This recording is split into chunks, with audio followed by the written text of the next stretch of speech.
अखंड ज्योति सितंबर 2021।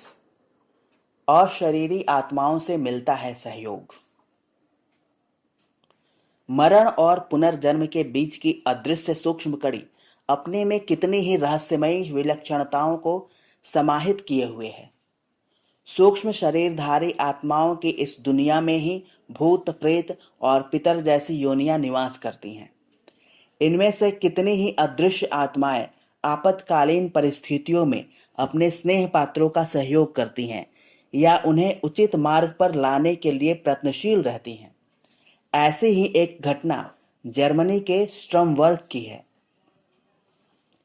Paul B एनिस्टर कृत strange happenings के अनुसार जून 1961 में जे केलघन नामक व्यक्ति नशे में धुत होकर आधी रात बीते वापस अपने घर जा रहा था।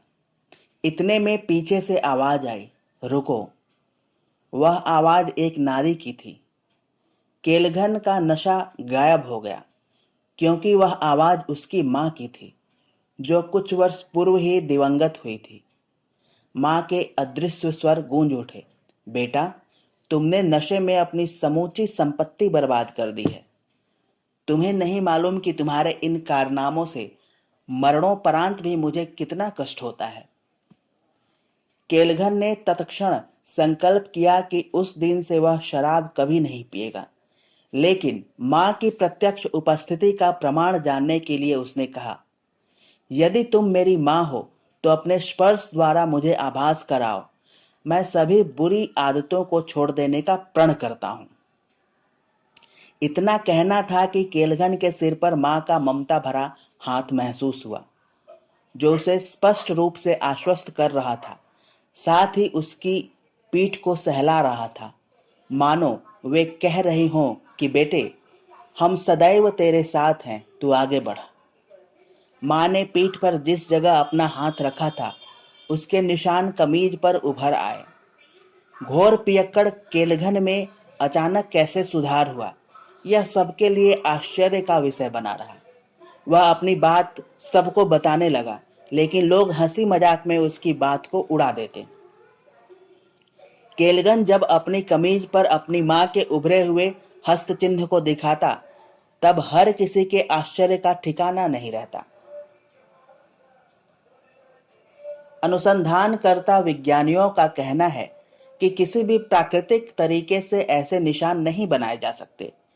ठीक वैसे ही केलघन की परलोकवासी माता के हाथ के निशान उसकी कमीज पर बने।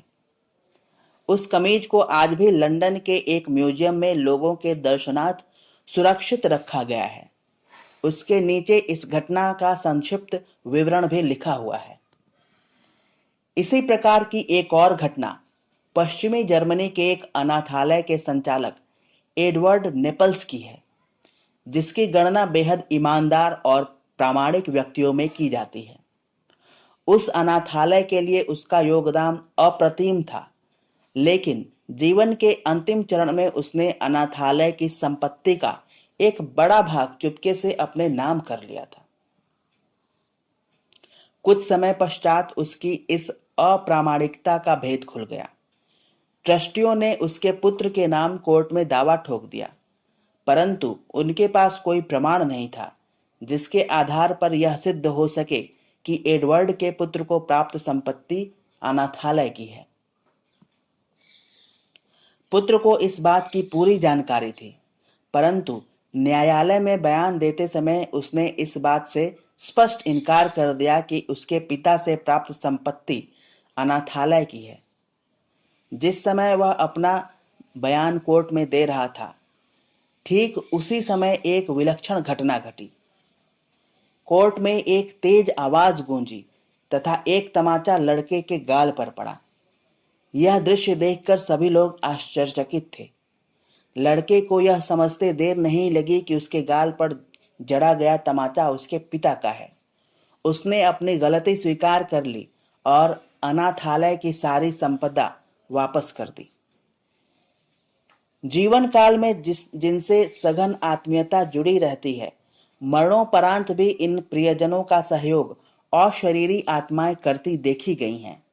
कभी कभी ये दिवंगत आत्माएं जनहित एवं राष्ट्रहित के कार्यों में अनायास ही अपने अस्तित्व का परिचय देती हैं और लोगों का मार्गदर्शन भी करती हैं। ऐसी ही एक घटना 1965 की है।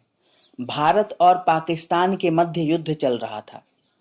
13 नवंबर को भारतीय सैनिकों की एक छोटी टुकड़ी नक्शे एवं पोस्ट से प्राप्त निर्देशों एवं वायरलेस संपर्क के सहारे जम्मू कश्मीर की घाटियों की ओर बढ़ रही थी, लेकिन आगे का मार्ग स्पष्ट दिखाई नहीं दे रहा था। ऐसे में पीछे वापस लौटना भी खतरे से खाली नहीं था, क्योंकि भारतीय चौकी अभी 15 मील दूर थी। भय था कि कहीं पाकिस्तानी सैनिकों से मुठभेड़ न हो जाए। बर्फबारी के कारण मार्ग अवरुद्ध था और अस्पष्ट भी। सभी सैनिक गहरी चिंता में डूबे, किम कर्तव्य विमूढ़ बने खड़े थे। इतने में पेड़ों की झुरमुट से किसी की पदचाप सुनाई पड़ी। सैनिकों ने देखा कि सामने एक भारतीय लेफ्टिनेंट खड़े हैं। उन्होंने कहा कि आगे का रास्ता खतरनाक है, जिससे आप लोग अपरिचित हैं। मेरे पीछे आइए। सैनिकों ने देखा कि लेफ्टिनेंट के पीठ पर कमीज में जलने का गोल निशान है। उन्होंने पूछने पर बताया कि पाकिस्तानी गोलीबारी में पीठ पर का वह हिस्सा जल गया था। उन्होंने बात का रुख मोड़ते हुए कहना आरंभ किया कि कभी-कभी मृतात्माएं भी आपातकालीन परिस्थितियों में अपने स्नेह पात्रों का सहयोग करती हैं।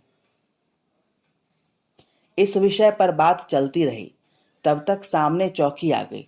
लेफ्टिनेंट ने चौकी की ओर इशारा किया तथा वहां स्वयं जाने में असमर्थता प्रकट की। 10-15 गज चलने के बाद सैनिकों ने पीछे मुड़कर देखा तो उनके आश्चर्य का ठिकाना न रहा। लेफ्टिनेंट का कहीं कोई नामो निशान नहीं था। 1 मिनट से भी कम समय लगा होगा। इतने कम समय में कहीं दूर जाने की संभावना भी नहीं थी। कुछ सैनिकों ने पता लगाने की कोशिश की, पर उनका कहीं कुछ भी पता नहीं चला। चौकी पर पहुंचने के उपरांत कमांडर को पूरा विवरण बताया गया तो सैनिकों को जो सुनने को मिला वह यह था कि कल ही दुश्मन की बमबारी के कारण पीठ पर गोला लगने से उक्त लेफ्टिनेंट की मृत्यु हो गई थी और उनका दाह संस्कार भी कर दिया गया था। अवश्य ही उस सहृदय लेफ्टिनेंट ने अशरीरी स्वरूप में उस सैनिक टुकड़ी का मार्गदर्शन किया और उन्हें सुरक्षित स्थान तक पहुंचाया। इतिहास ऐसे अनेकों विलक्षण उदाहरणों से भरा हुआ है। समाप्त।